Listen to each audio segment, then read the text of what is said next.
The British Empire, the rise of the English fleet, the blood of the dragon and the sea.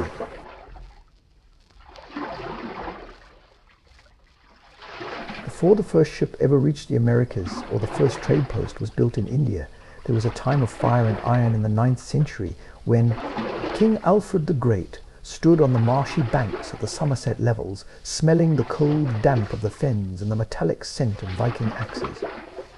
The air is filled with the sound of rhythmic rowing and the splashing of oars as Alfred orders the construction of the first true English fleet ships that were twice as long as the dragon-headed vessels of the Danes built, not for trade, but for the survival of a kingdom that would one day become an empire. You can feel the rough splinters of unseasoned oak and the sticky resin of pine tar as these early sailors learned to master the treacherous currents of the English Channel. The wind whistles through the reeds, carrying whispers of past battles and the ghosts of lost soldiers who fought for a fragile peace. Alfred walks along the shore, imagining fleets crossing unknown waters, imagining alliances and betrayals, and the weight of an entire people upon his shoulders. He listens to the clank of hammers striking iron nails and imagines the distant lands that these ships may one day reach. He ponders the notion of power and the nature of leadership, the ethical dilemma of conquest and defense, the philosophy of rulership where mercy must be balanced against justice and cunning against honor. The Vikings raid again, and Alfred rides into battle, the splash of mud under hooves, the sting of rain against his face, the roar of his warriors echoing in his ears. And as the smoke clears and the dead are counted, he envisions a future beyond these islands, a network of ports, a web of trade and naval dominance that will define a new era for the English. He dreams of the rivers of India, the spices of the Orient, the gold of Africa, the wealth and peril of the seas, and in that moment the small wooden ships on the tidal flats are the first heartbeat of an empire that will stretch across oceans and centuries. End of chapter. Further into the North Sea. The rhythmic creaking of masts and the slap of waves against the hull mark the pulse of a nation learning to breathe with the ocean. The year is a blur of raids and skirmishes, and Alfred, now older, walks among his sailors, feeling the calluses on their hands, imagining the hands of kings and traders who will one day sit across tables with him. The maps are rudimentary ink smudged with rain. The stars are guides, and myths blend with navigational knowledge. He thinks of the Frankish and Carolingian kingdoms, the rising power of Francia, the threat and promise of rival empires stretching across Europe and the Mediterranean. His mind races through what it means to hold sway over men, over water, over commerce, over the intangible fear that comes from knowing your world is small and yet limitless. The construction of fortresses along the Thames and the careful placement of lookouts become a study in strategy, a technical deep dive into logistics and supply chains that will centuries later underpin the very nature of empire. The clatter of hammer on nail, the smell of wet pine, the taste of brine on lips, all fuse into a lesson in patience, endurance, and vision. The fleets carry not only men, but the idea that a small island can one day project power across continents. End of chapter. The dawn of overseas ambitions. The waves crash against the jagged cliffs of Wessex, and the gulls circle overhead crying as if heralding the unseen future. The air is thick with the smell of wet stone and seaweed and the faint acrid tang of burning pitch from signal fires along the coast. Alfred sits in his hall tracing the lines of maps drawn on parchment, imagining the lands beyond the horizon, the distant kingdoms of Spain, the bustling ports of Byzantium, the deserts of the Middle East, and the untamed forests of northern Europe. He listens to the distant horn of a returning fleet and feels the weight of history pressing against his shoulders.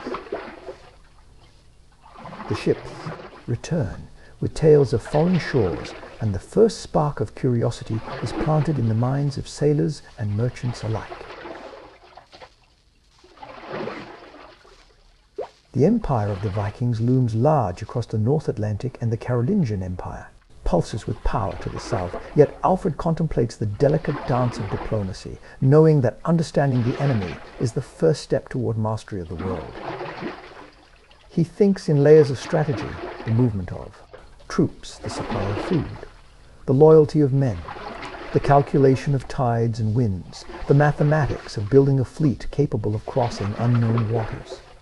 He imagines the conversations with future captains, trading spices, silk and silver coins, learning to navigate the subtle interplay of commerce and force in shaping destiny. The evening brings the smell of burning hearth and roasted venison, the soft laughter of children and the distant clanging of swords in training yards. Alfred reflects on the paradox of peace and war, the philosophical depths of governance, and the technical precision required to turn a kingdom into an enduring power. Across the halls of Europe and the northern seas, the whispers of conquest begin to take form, and the first dreams of a maritime empire take root in the imagination of a single king who knows that wood iron and courage may one day touch every shore. End of chapter. The planting of trade seeds. The smell of spices drifts through the markets of London, and the chatter of merchants blends with the clink of coin as English ships push further into the North Sea and down the coasts of Europe. The air is damp from fog rolling off the River Thames, and the scent of fresh fish mingles with tar and resin from the hulls of ships being repaired for long voyages. Young merchants study maps tracing routes with ink-stained fingers, while sailors load crates of wool, tin, and timber destined for ports across the Channel. Alfred's successors build not only fleets but networks of trust and commerce, learning the language of trade and diplomacy, the subtle arts of negotiation and persuasion. The rise of rival powers like the Normans and the Italian city-states brings both threat and inspiration, and every contract signed, every alliance forged is a lesson in understanding the intricate web of empires in Europe. Each harbor becomes a node in a growing chain of influence, a subplot woven into the larger narrative of expansion and ambition. The smell of burning oak and pitch at night is a reminder of the ever-present danger of fire and attack. The feel of rough rope and deck planks under hand and foot teaches endurance, patience, and adaptability. Every voyage carries the thrill of discovery and the fear of loss as sailors navigate storms, pirates, and shifting political tides.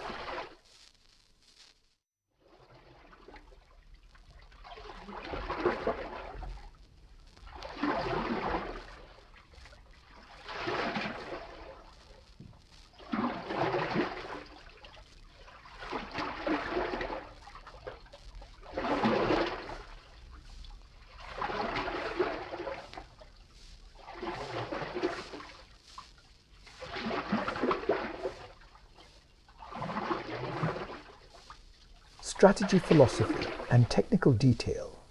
Imagining cargoes of gold, silver, silk, and knowledge crossing oceans that were once impassable and shaping the destiny of a small island into a global force.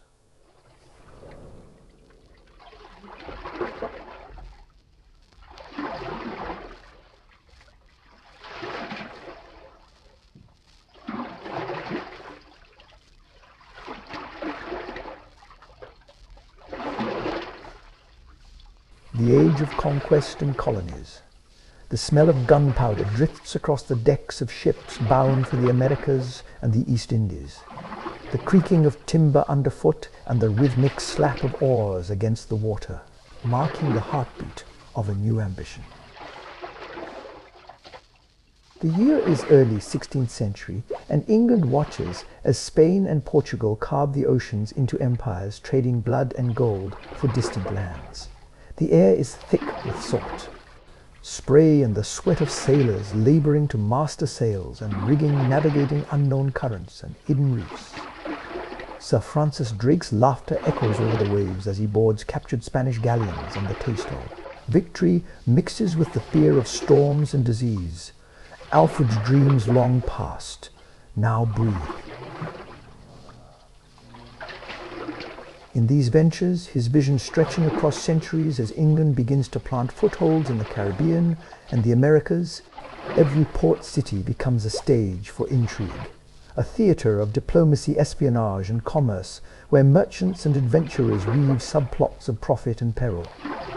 The scent of exotic spices and tobacco mingles with wood. Smoke and tar as markets buzz with unfamiliar goods and languages. The technical challenge of navigation, astronomy and cartography becomes both obsession and art, as captains and scholars track latitude, longitude and the stars plotting routes that will define the empire's reach.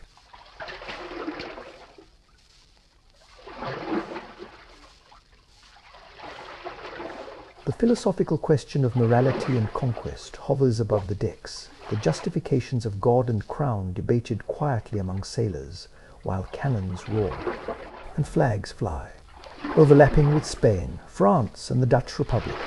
England moves cautiously and boldly aware of rivals and alliances, learning that survival and supremacy demand patience, cunning and innovation. Each colony planted is a backstory for the next conquest, a seed of both wealth and conflict that will ripple across generations as men and women struggle with distance, disease and desire.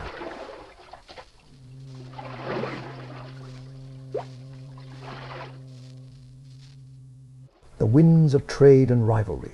The docks of London smell of salt and tar and fermenting wine as fleets prepare to sail to Africa.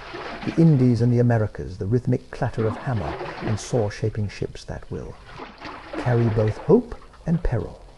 The Dutch fleet hums in the distance, the French watch from ports along the Channel, and Spain counts its treasure in gold and silver coins.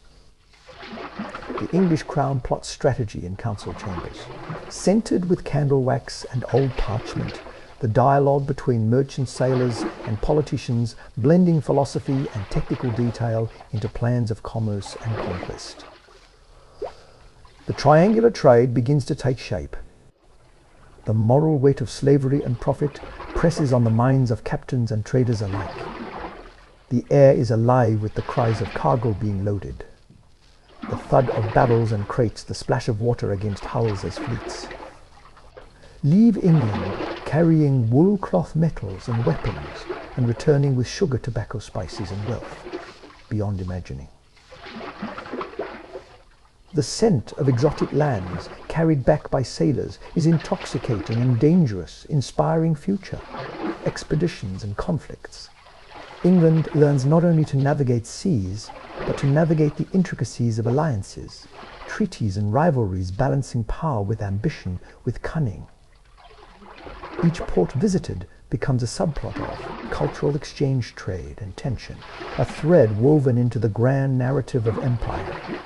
The stars guide the way the maps are inked and redrawn, and the empire stretches invisibly across oceans even before it is formally named, as ships carve paths that will one day connect continents and peoples in ways that will echo through centuries. End of chapter. The storm of the Spanish Armada. The horizon burns with fire and smoke as the great Armada approaches the English Channel. The air thick with salt spray and the acrid tang of gunpowder and pitch. The rhythmic pounding of waves against the hulls of English ships is punctuated by the sharp clanging of cannons and the shouted orders of captains and sailors struggling against wind and tide. Sir Francis Drake's shadow moves across decks. The smell of wet rope and tar, heavy in the fog, and the taste of brine on lips as men fight to protect their homeland from the might of Spain. The English fleet, smaller and swifter, dances with the tide and the wind, using cunning maneuvers learned over decades of naval experience. The philosophical weight of destiny presses on Queen Elizabeth I as she watches from the cliffs of Dover, the roar of the crowd mingling with the cries of sailors and the thunder of cannon fire. The battle is not only of ships but of strategy, intelligence, and the ability to read nature itself. The technical calculation of wind currents, tides, and positioning becomes the difference between life and death.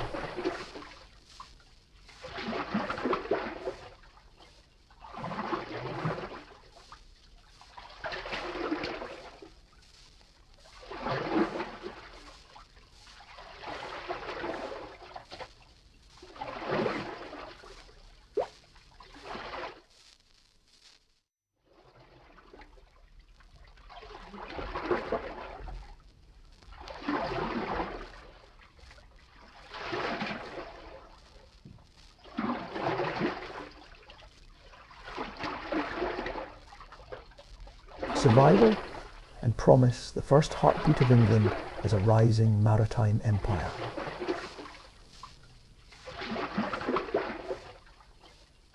The smell of smoke and burning wood lingers for days as survivors recount tales of heroism and terror each shipwrecked sailor carrying. Stories that will become legend.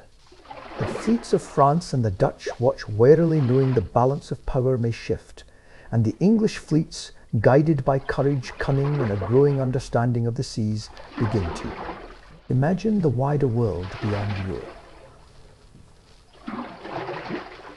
End of chapter. The foundations of empire in the East. The humid air of Indian ports carries the scents of cinnamon pepper and sandalwood as English merchants established the first trading posts along the coasts of Surat, Madras, and Calcutta. The creak of masts and the splash of oars are joined by the chatter of local traders in unfamiliar tongues. The vibrant colors of fabrics and the glint of gold in marketplaces striking the senses with every step. The East India Company is born a corporation of men and vision, backed by the crown, blending commerce with conquest and governance. The technical detail of fort construction, warehousing, and logistics is studied. Alongside philosophy and ethics is the English. Learn to navigate distant politics and rivalries with the Portuguese, Dutch, and French. Each agreement signed carries the weight of centuries of imperial ambition and the backstory of countless explorers and sailors whose lives forged the path. The ships smell of tar and spices, their decks crowded with sailors, soldiers, and goods destined for Europe or further afield. The empire begins to stretch across oceans in careful measured steps, establishing footholds that will grow into colonies, cities, and influence. England learns not only to fight, but to trade, govern, and manipulate distant lands and peoples. The lessons of navigation, commerce, diplomacy, and ethics intertwine as a new chapter of global expansion begins. End of chapter. The fire of civil war and crown. The smoke of burning villages drifts over the hills and fields of England as brother fights brother. The scent of blood and sweat heavy in the air, and the rhythmic clash of swords, punctuating the cries of the wounded.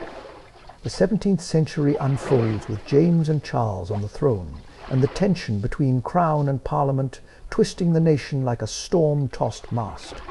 Alfred's distant dream. Of unity now tested by ideological fire, the air thick with sermons and pamphlets, and the subtle hum of plotting conspiracies.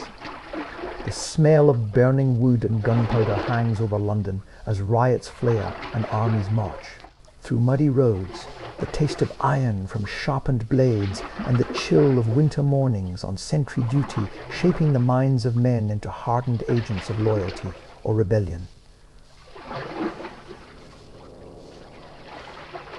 The Civil War is not only a struggle of arms, but a philosophical battle of monarchy and the rights of subjects. The technical construction of fortifications and siege tactics, a dance of logic and violence.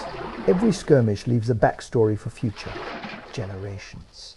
The defeated and victorious alike carrying lessons of leadership, courage, and hubris across the nation.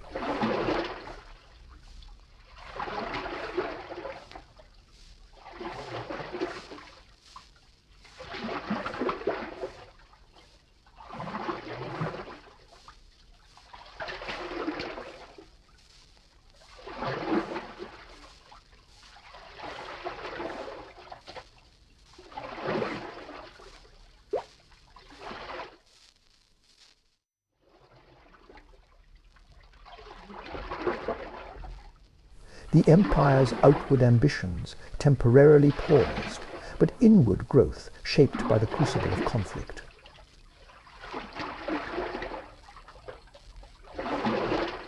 The parliamentarians debate and write, while soldiers march and die, and the nation begins to understand the delicate balance between power and principle. The smell of ink on newly printed pamphlets and the murmur of educated citizens sowing seeds of governance beyond crown and crown alone mark the birth of a new consciousness that will guide the empire's expansion across oceans. End of chapter. The Restoration and Global Aspirations. The scent of freshly painted ships and cut timber fills the air along the Thames as England recovers from civil strife. The rhythmic hammering of shipwrights and the splash of oars.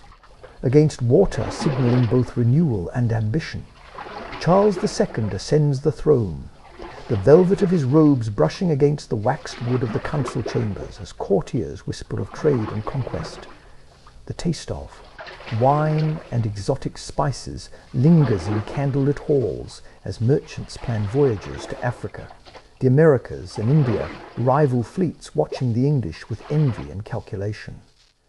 The philosophical reflection on monarchy, power, and empire shapes every royal decree. Every charter granted the technical mastery of navigation, cartography, and shipbuilding, now paired with ambition and wealth. The East India Company expands its influence in India. Fortified posts along Madras, Bombay, and Calcutta, and the Caribbean colonies buzz with sugar and tobacco, the smell of roasting sugarcane and gunpowder mingling on humid mornings. The English Navy learns the delicate balance between diplomacy and war. Each maneuver, a lesson in both ethics and mechanics as the empire stakes its claim among Spain.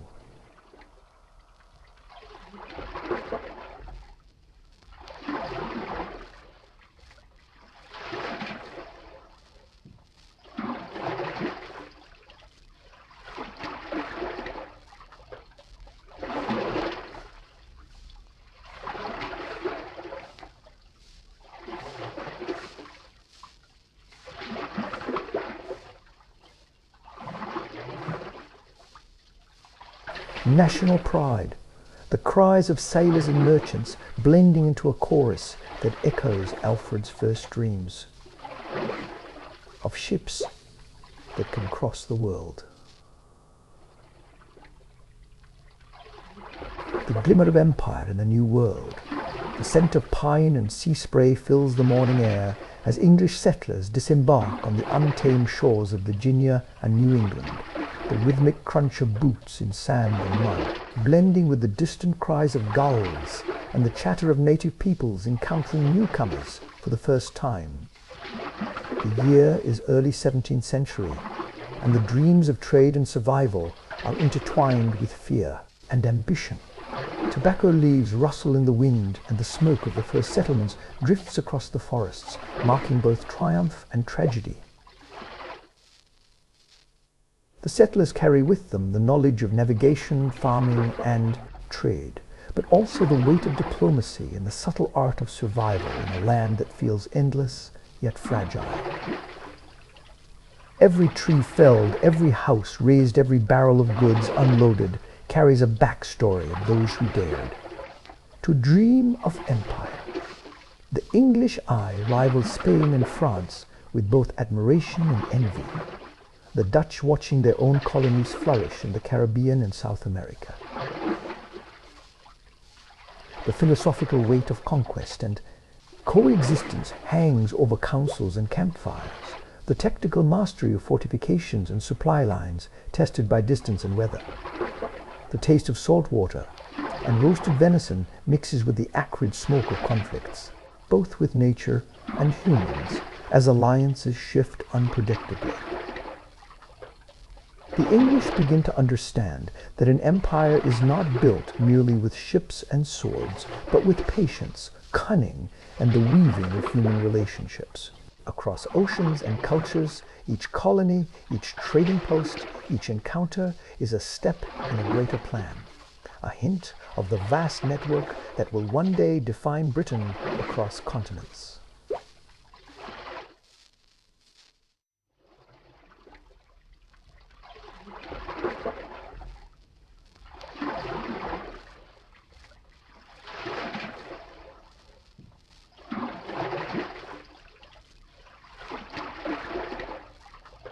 flames and gold of trade wars.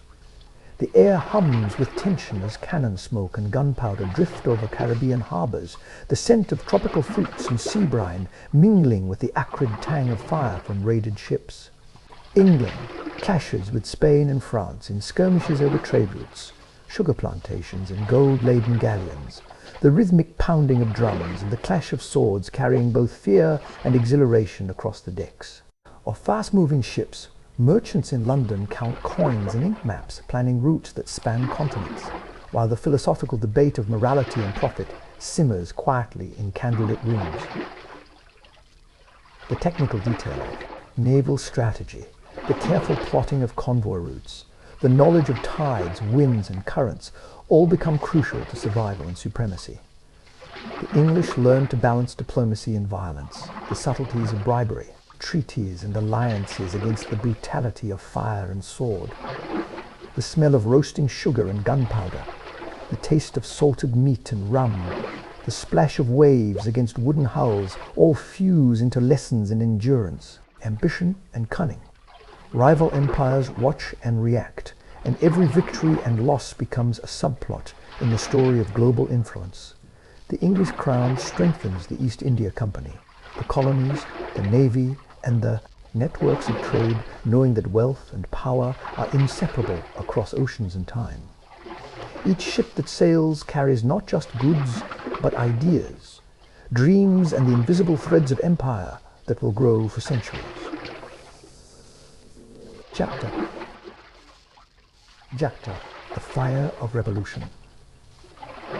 Abroad, the smell of gunpowder smoke and burning timber hangs over the Atlantic as the colonies in America rise in defiance, the salty air mixing with the faint sweetness of tobacco fields and the acrid tang of cannon fire.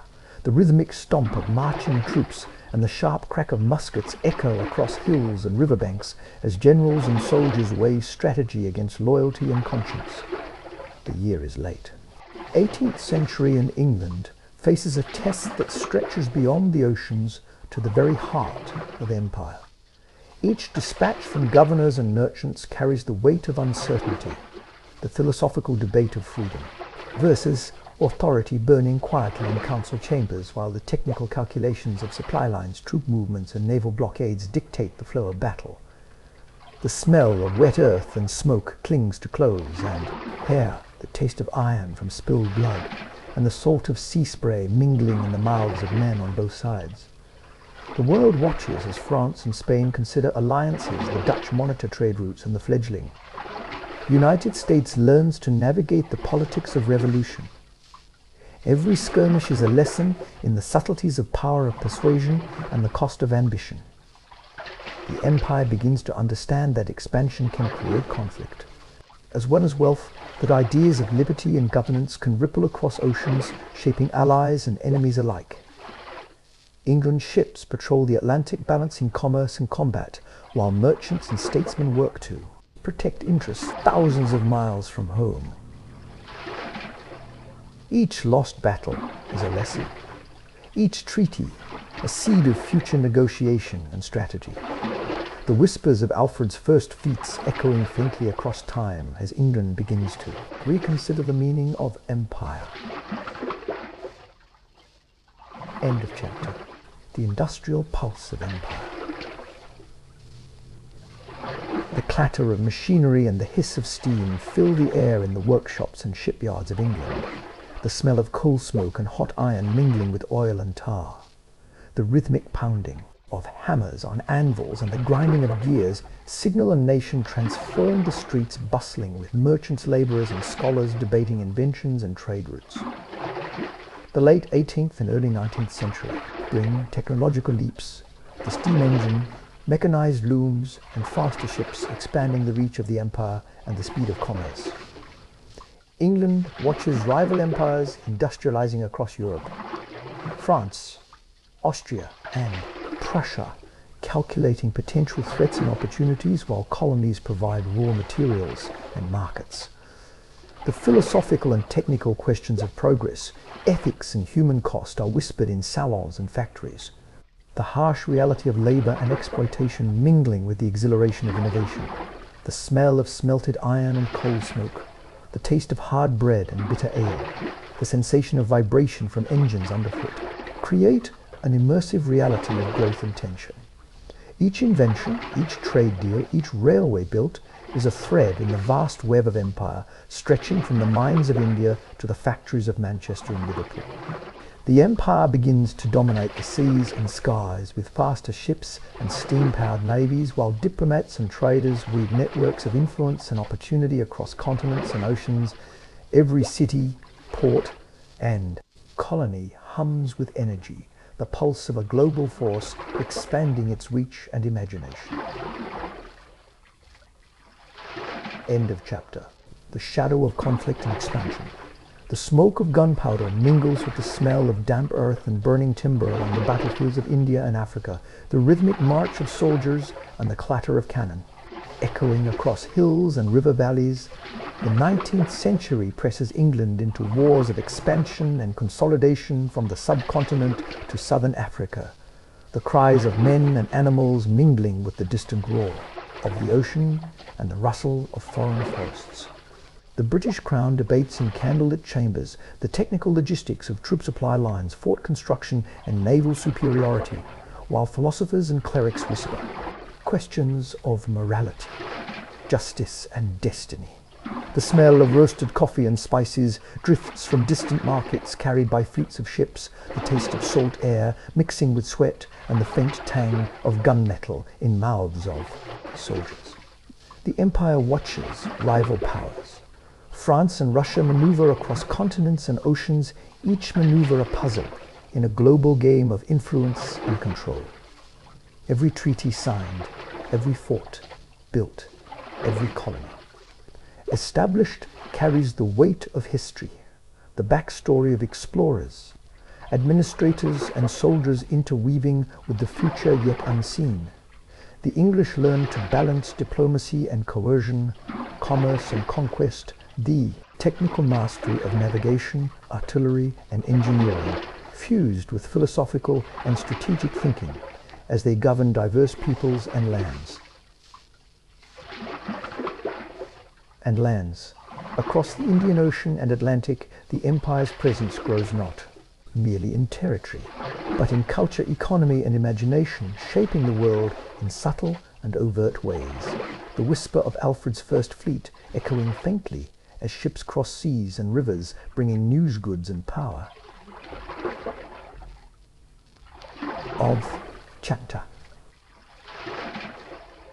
Of chapter.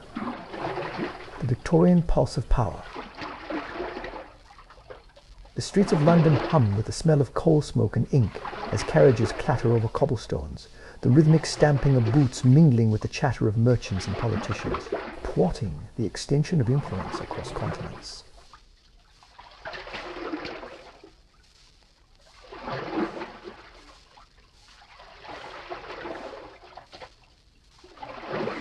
Influence across continents. The Victorian era unfolds a time of industry innovation and moral conviction, the empire reaching the farthest corners of Africa, Asia, and the Pacific Wild. Technological marvels like the telegraph, steamships, and railways shrink distances and accelerate trade. The air is thick with the scent of exotic spices and the faint metallic tang of machinery. The taste of tea and roasted meats mingling with the dust of city streets as ideas of progress, duty, and morality swirl in salons and council chambers.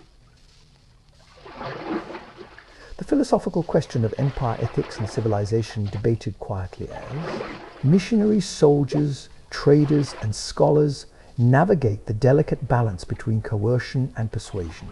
Each colony, each railroad, each port, each settlement, a subplot woven into the larger narrative of influence.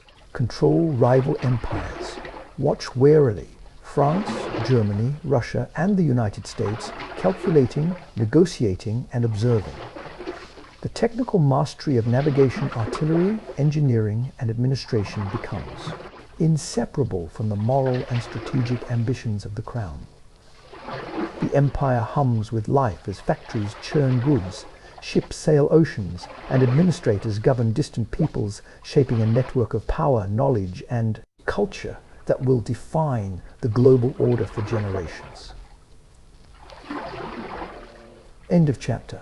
The empire in the heat of war. The acrid smell of gunpowder and smoke rises from the trenches and battlefields of the Great War, the metallic tang of blood mingling with mud and the faint scent of horses and wet wool. Rhythmic pounding of artillery and the staccato crack of rifles echo across scarred landscapes, while men shout orders and cries of fear. Courage and pain ripple through the air. The year is 1914, and the British Empire mobilizes forces from Canada, Australia, India, South Africa, and beyond, soldiers marching across continents and oceans carrying uniforms, rifles, and the weight of imperial duty. The philosophical burden of sacrifice, honor, and strategy weighs on generals and politicians as they debate tactics and negotiate alliances with France, Russia, and Italy. The technical mastery of logistics, communications, and artillery becomes a matter of life and death. Every supply train, every wireless signal, every map, a critical link in the chain. The smell of rotting earth and cordite, the taste of iron and sweat, the vibration of shells exploding nearby, create a visceral understanding of war's cost and consequence. Across Europe, empires collide, and the shadow of conflict spreads to colonies thousands of miles away. England learns again that power comes not only from territory and wealth, but from coordination, endurance, and vision. Each soldier's experience, each battle, each telegram carries a backstory of courage and suffering that will shape the empire's identity and the perception of its strength and morality. End of chapter. The roar of industry and empire in the interwar years.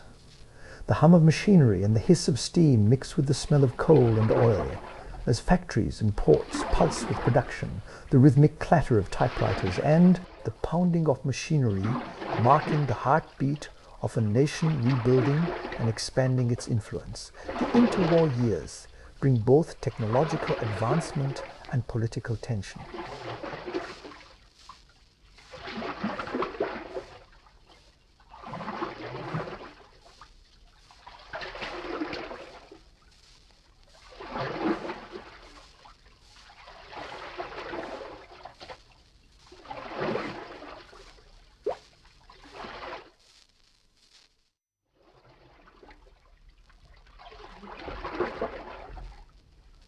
Colonies, wireless radio transmitting messages across oceans, ships crossing seas with increasing speed and precision. The philosophical questions of governance, morality, and imperial duty swirl in salons and government offices, while administrators calculate trade, transport, and defense. The taste of tea and biscuits mingles with the tang of smoke and machinery. The feel of ink-stained fingers and rough wood underfoot as diplomats and industrialists plot expansion and recovery. The empire's position among other powers shifts and contorts. France, Germany, the United States, and Japan testing boundaries while England strengthens networks of colonies and trade. The technical mastery of communication, engineering, and logistics becomes intertwined with moral and political responsibility as empire rebuilds, reinvents, and reassesses its role in a changing world. The hum of trains, the roar of engines, and the movement of ships echo the pulse of ambition. The quiet stirrings of future conflicts hinted in whispers and warnings across Europe and beyond.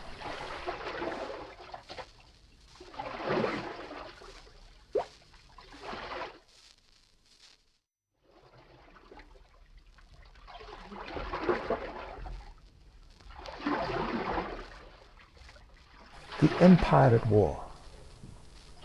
Again, the acrid smell of smoke, cordite, and damp earth clings to the air as bombers roar overhead and tanks churn the mud of Europe, Africa, and Asia. The rhythmic rattle of machine guns and the thunder of artillery punctuate cries of fear, courage, and determination. The year is 1939, and the British Empire mobilizes forces across continents, from Canada to India, from Australia to Africa, carrying men, supplies, and the weight of centuries of imperial ambition. The philosophical questions of morality, strategy, and leadership press on generals and statesmen as they navigate alliances with France, the United States, and the Soviet Union, while facing the existential threat of Nazi Germany. The technical mastery of radar, logistics, cryptography, and naval coordination becomes crucial for survival. The smell of wet wool, burning fuel, and cordite mingles with the metallic taste of fear and adrenaline as men and women serve on land, sea, and in the air. The colonies contribute soldiers, laborers, and resources, their lives interwoven with the empire's fate. Each battle, each convoy, each strategic decision carries a backstory of courage and hardship that will define not only the war, but the empire's future. Across oceans, the empire learns that global reach comes with global responsibility, and that the cost of dominance is measured in human endurance, sacrifice, and ingenuity.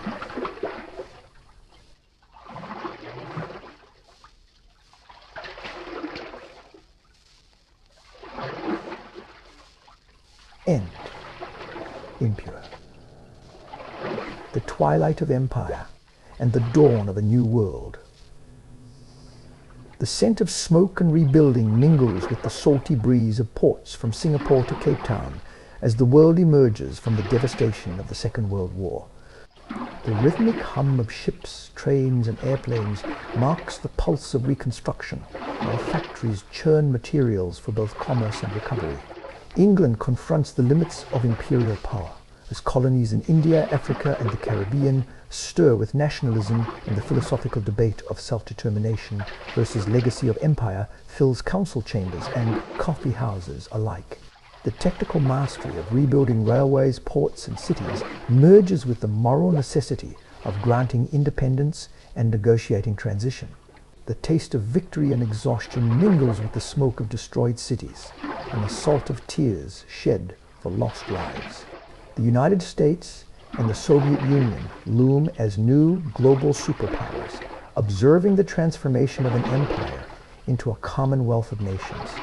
Every treaty, every independence movement, every diplomatic negotiation carries a backstory of centuries of conquest, trade, and governance. The empire begins to understand that lasting influence is not only held in territory, but in culture, language, commerce, and alliances. The whispers of Alfred's First Fleet are faint now, carried in stories of ships, trade, and the vision of a nation that once dreamed of spanning oceans. End of chapter. The Empire's transition and the call of Europe. The scent of ink, polished wood, and coal smoke fills the halls of Westminster as politicians debate the future of a nation still vast, yet feeling the slow tug of change. The rhythmic click of typewriters and the shuffle of papers mix with the distant hum of shipyards and ports as Britain begins to reassess its global position in the post-war world. India has gone independent. African colonies stir with voices demanding self-rule. And the empire contracts as the Commonwealth emerges from the shadow of conquest and trade. The philosophical weight of responsibility and morality presses on leaders who must reconcile centuries of dominance with the necessity of diplomacy and cooperation. The technical mastery of economic recovery, shipping, and communications intertwines with new European connections and the emerging institutions that promise both opportunity and compromise. The smell of tea and coal, the taste of salted cod and ale, the feel of worn leather in parliamentary chambers create an atmosphere thick with both pride and apprehension. Britain watches France, Germany, and the Benelux nations rebuild while negotiating its own place in an increasingly interconnected Europe. Every decision, every treaty, every new law carries a backstory of past wars, trade, and expansion, and hints at future influence. Ships still sail across oceans, but their cargo is now steel, technology, and ideas rather than soldiers and conquest, carrying the empire into a new era of influence defined not by dominion, but by cooperation, commerce, and soft power. End of chapter. The post-war Commonwealth and global presence. The warm scent of tropical rains mingles with the smoke of distant factories and the salty air of harbours from Sydney to Kingston as Britain maintains its network of former colonies, now independent yet tied by trade, language and law. The rhythmic sound of ships docking, airplanes landing and telegraph machines tapping carries the pulse of a nation learning to govern influence without empire. The philosophical challenge is clear: how to retain global presence while respecting sovereignty and evolving ideals of democracy and equality. Technical mastery in communication, finance, and infrastructure becomes the new currency of power. The smell of coal and ink mingles with the taste of exotic spices and fresh bread as bureaucrats, diplomats, and business leaders navigate complex relationships. Britain observes the United States, Soviet Union, and emerging powers with caution and strategy, while contributing to global institutions like the United Nations and the IMF. Each cultural exchange, trade agreement, and diplomatic negotiation carries a backstory of centuries of expansion, conflict, and adaptation. The empire transforms into a commonwealth, a network of nations linked not by rule, but by shared history, language, and law, quietly exerting influence across continents through ideas, education, and commerce rather than armies and gunpowder. Ships and planes still move goods and people, carrying with them echoes of Alfred's first fleet and the centuries-long journey of a nation learning to master influence across oceans in a modern world. End of chapter. Chapter 23, moving into Britain's evolving relationship with Europe and the European Union, the European question and the seeds of integration. The damp smell of London fog mingles with the faint aroma of coffee and fresh paper, as politicians, civil servants and journalists debate the nation's future on the European continent. The rhythmic clatter of typewriters and the hum of telephones echo through Westminster, carrying messages of opportunity, caution and vision. The year is the late 20th century, and Britain, once the centre of a global empire, now confronts a transformed world of trade blocs, new democracies, and shifting alliances. The philosophical questions of sovereignty, cooperation, and identity weigh heavily as leaders weigh the benefits of joining the European Economic Community against the desire to maintain autonomy and historical independence. The technical challenges of harmonizing currency, trade policy, and legal frameworks mirror the strategic calculations of fleets navigating stormy seas centuries ago. The smell of ink and dust mingles with the faint tang of coal smoke from distant factories, the taste of salted air from the Thames drifting through office windows, and the feel of polished wood and worn leather in council chambers carrying the gravity of centuries of governance. Rival powers watch as Britain negotiates terms, balancing influence with integration, projecting soft power across Europe while mindful of global responsibilities to the Commonwealth. Each meeting, each treaty, each political speech carries a backstory of imperial ambition, colonial history, and global experience, layered with hints of future contention and cooperation.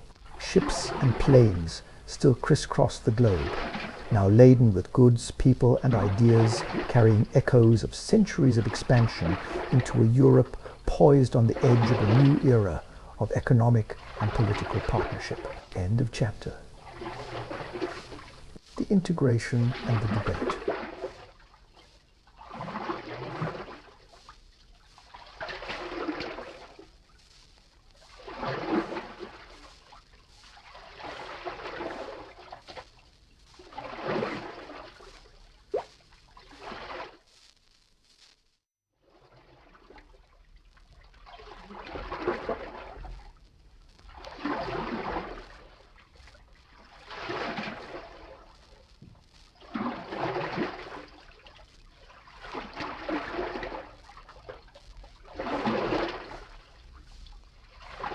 Economic forecasts. The rhythmic hum of fluorescent lights and the occasional clatter of keyboards echo in the halls where Britain negotiates its place in the European Economic Community and later the European Union. The philosophical tension between national identity and continental cooperation fills debates with passion and caution, each argument rooted in the centuries of empire, commerce, and governance that shaped Britain. Self-perception. The technical details of common markets, customs unions, and currency regulations dominate strategy sessions, echoing the careful planning of fleets and colonies in centuries past. The taste of tea and biscuits mixes with the metallic tang of ink and the faint smell of coal from distant cities, a sensory backdrop to discussions that will define Britain's influence on Europe and the world. Rival nations watch, analyze, and negotiate with Britain, balancing opportunity and competition. Each decision carries a backstory of conquest, trade, diplomacy, and culture, stretching from Alfred's First Fleet to the bustling ports and trading hubs of the 20th century. Ships, planes, and communication networks carry goods, ideas, and people across Europe, symbolizing a new type of empire built not on territory but on influence, alliances, and economic integration. The empire has transformed from fleets of oak and iron into networks of law, commerce, and diplomacy, still shaping the world in ways both subtle and profound. End of chapter. The United Kingdom and the European Union.